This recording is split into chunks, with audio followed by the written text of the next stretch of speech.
भारत माता की, भारत माता की। सम्माननीय मंच के सामने उपस्थित सभी भारतीय जनता पार्टी के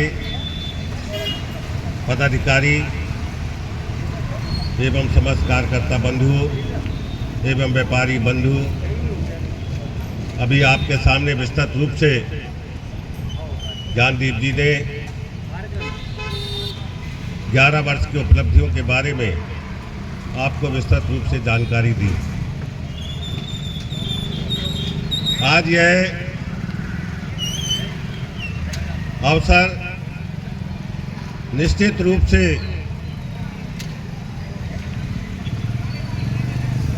जनसंघ की सदस्यता, उस समय 4 आने की सदस्यता थी और जनसंघ की सदस्यता ग्रहण करने का सौभाग्य मुझे प्राप्त हुआ था। और ऐसी परिस्थिति में सैपरा नगर में विकराल पेयजल संकट की स्थिति बनी रहती थी। रात रात भर कुआं झिरिया में पानी भर के लोगों करते थे। सैपरा नाविक मंडल का गठन किया गया था जिसमें श्रेष्ठ लोग थे।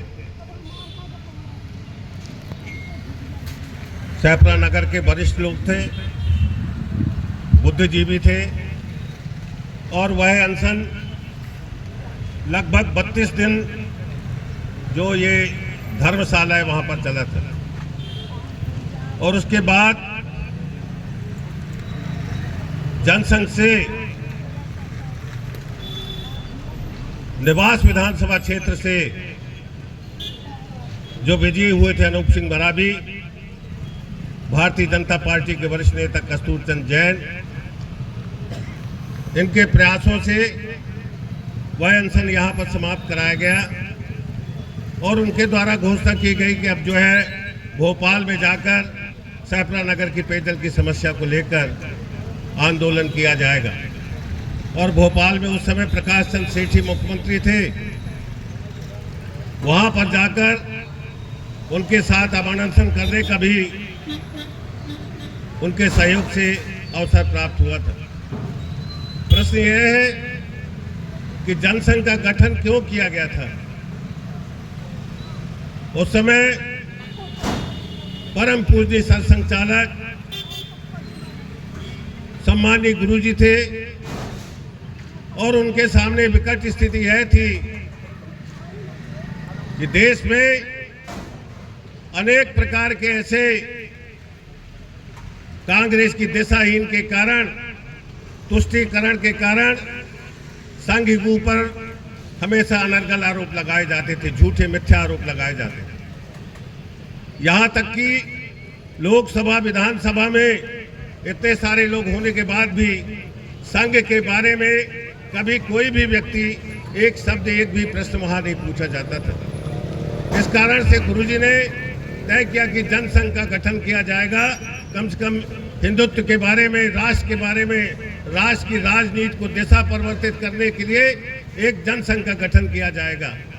उन्होंने उस समय डॉक्टर श्यामा प्रसाद मुखर्जी के नेतृत्व में, पंडित दीनदयाल जी उपाध्याय के नेतृत्व में जनसंघ का गठन किया। अभी जैसे पूर्व वक्ता ने कहा कि जनता के आशीर्वाद से आप ये सोचिए कि जनसंघ ने कितने अल्प समय में किस मुकाम तक पहुंचा है। इस बात का आप विश्लेषण जब करेंगे तो उसके पीछे निश्चित रूप से संघ के श्रेष्ठ कार्यकर्ताओं के लिए, भारतीय जनता पार्टी के समर्पित कार्यकर्ताओं के माध्यम से चना फूटा खाकर अपना अथक परिश्रम करके भारतीय जनसंघ के लिए काम किया था।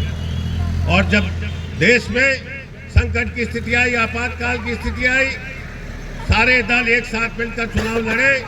उस समय जनसंघ ने सबसे अगर सर्वस्व निछावर सबसे श्रेष्ठ त्याग किया था, अपना झंडा, अपना पूरे समय का कार्यकाल अपने जनसंघ का चुनाव चिन्ह भी समाप्त करके उन दलों के साथ मिलकर राष्ट्र में जो एक भयावह स्थिति थी उसको आपातकाल को समाप्त करने के लिए देश के सामने अपना सर्वश्रेष्ठ अपना त्याग किया था।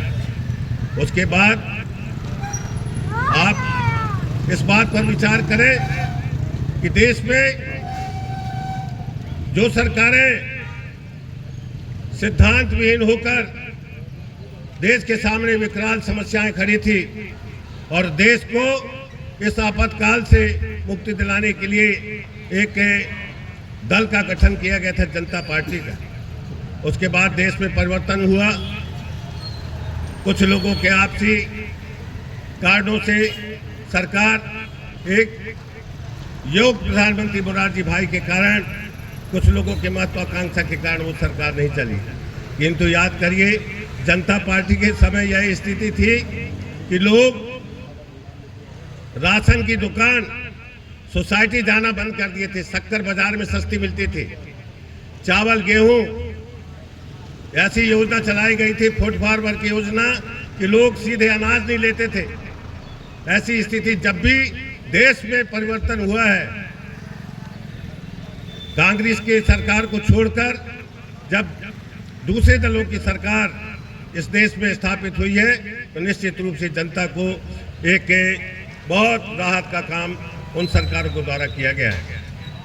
आप विचार करिए कि जब अटल बिहारी वाजपेयी जी देश के प्रधानमंत्री बने तो ऐसी स्थिति थी, एक साहस का परिचय दिया पोखरण परीक्षण कराकर, जिसके बाद यही अमेरिका देश ने हुक्का पानी बंद किया था। किंतु भारत के गौरव सम्मान के लिए किसी प्रकार का समझौता अटल जी ने नहीं किया था। इसी प्रकार आज प्रधानमंत्री सड़क योजना, शायद आज प्रधानमंत्री अटल जी नहीं आते तो शायद आज तक भी वो गांव की दुर्दशा उसी प्रकार होती। जो सड़क पर काम करने वाले, जनता के बीच काम करने वाले ऐसे लोगों की सरकार जब बनती है तो निश्चित रूप से जनता को इस प्रकार का राहत प्राप्त होती है।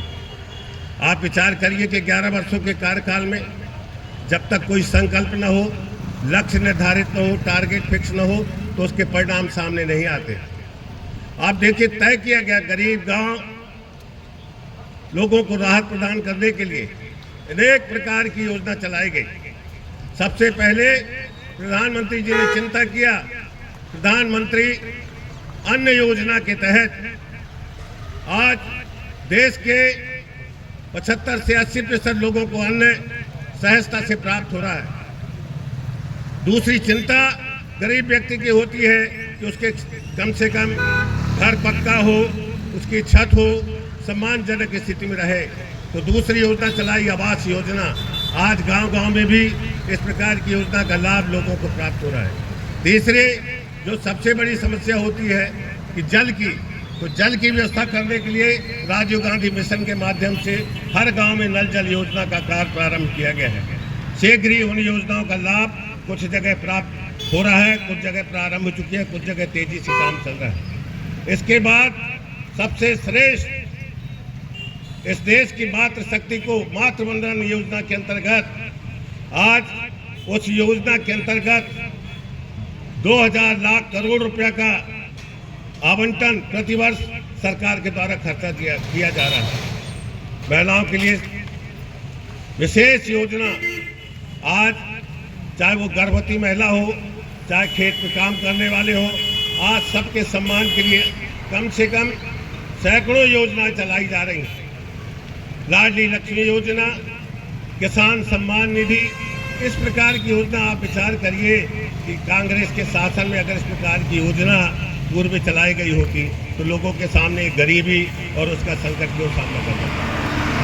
आज जब देश के सामने भुखमरी की स्थिति थी तो यहाँ अभी लोगों को जो नहीं है उस समय के नहीं जानते होंगे कि लाल ज्वार मिलती थी सोसाइटी से, अमेरिका का वो बिल्कुल ऐसा जीरा जैसे गेहूँ मिलता था, उसको खा के लोगों ने अपने भूख को शांत किया था। यहाँ तक स्थिति थी कि लोग पत्ते भाजी कुछ खाकर अपनी क्षुधा को शांत करते थे। आज देश के सामने जो स्थिति है कि आज सबके सामने है प्रत्यक्षम किम प्रमाणम की बात है। सबके सामने 11 वर्ष के कार्यकाल आपके सामने है। मैं तो इतना कहना चाहता हूँ कि आप भारतीय जनता पार्टी की जो सबसे महत्वपूर्ण योजना है, जिसको क्रियान्वयन करने के लिए हर व्यक्ति की उसमें सहभागिता की आवश्यकता है, चाहे कोई भी व्यक्ति हो। प्रथम लक्ष्य है भारतीय जनता पार्टी का, प्रधानमंत्री का सुशासन। सुशासन कैसे आएगा? जब अपने कर्तव्यों का ईमानदारी के साथ निष्ठापूर्वक, जहाँ कहीं भी है, जिस क्षेत्र में है, ईमानदारी के साथ अगर हमने उनके निर्देशों का पालन किया तो निश्चित रूप से जनता के बीच में हमारी और छवि तीव्र गति से बढ़ेगी। किंतु कांग्रेस आज 55 वर्षों में जनता के बीच से अलग हो गई। किन कारणों से? कि निजी स्वार्थपूर्णता में लगे लोग पार्टी की निष्ठाओं के विरुद्ध काम करके अपने निजी हितों को साधने का काम किया। इस कारण से कांग्रेस की दुर्दशा हुई।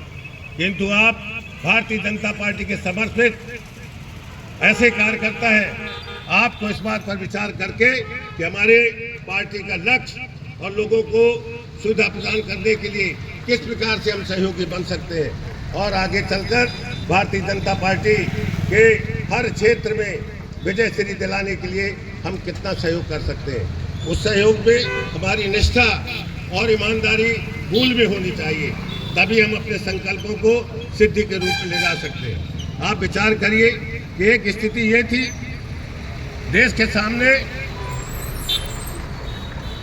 पूरे देश में हाहाकार की स्थिति थी कि स्काई लैब गिरेगा।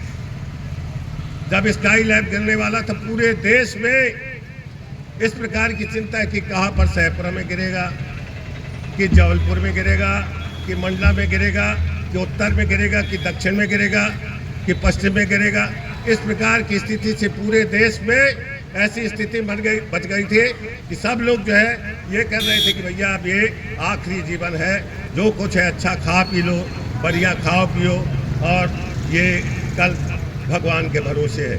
उस स्थिति में देश के सामने किसी प्रकार की योजना लाके देश के लोगों को राहत देने का कार्य उस समय की सरकार ने नहीं किया। किंतु आप विचार करिए कि आज 26 लोगों की जब हत्या होती है तो 26 मिनट के अंदर उसका जवाब कल्पना से परे प्रधानमंत्री मोदी जी के द्वारा दिया जाता है। आज क्या इस प्रकार की स्थिति देश में नहीं थी? उत्तर हो, दक्षिण हो, पूरा पश्चिम हो, जहां देखो सिर्फ एक इस प्रकार की सूचना लगाई जाती थी, अनाउंसमेंट किया जाता था, कहीं भी किसी भी बैग को, किसी भी ऐसे सामान को आप मत छुएं, या अगर ऐसी स्थिति है तो तुरंत पुलिस को खबर करें। पूरे देश के अंतर्गत इस प्रकार की भयावह स्थिति थी। आज देखिए आतंकवाद के ऊपर उसको कुचलने के लिए भारतीय जनता पार्टी की सरकार, प्रधानमंत्री मोदी जी के संकल्पों को आप देखिए कि किस प्रकार से उसका जवाब दिया गया। और उस जवाब में पूरे देश के विपक्षी सारे पार्टियों के लोग जो है देश विदेश में जाकर पाकिस्तान की जो करतूत है उसको प्रदर्शित करने के लिए पूरी निष्ठा के साथ काम किया।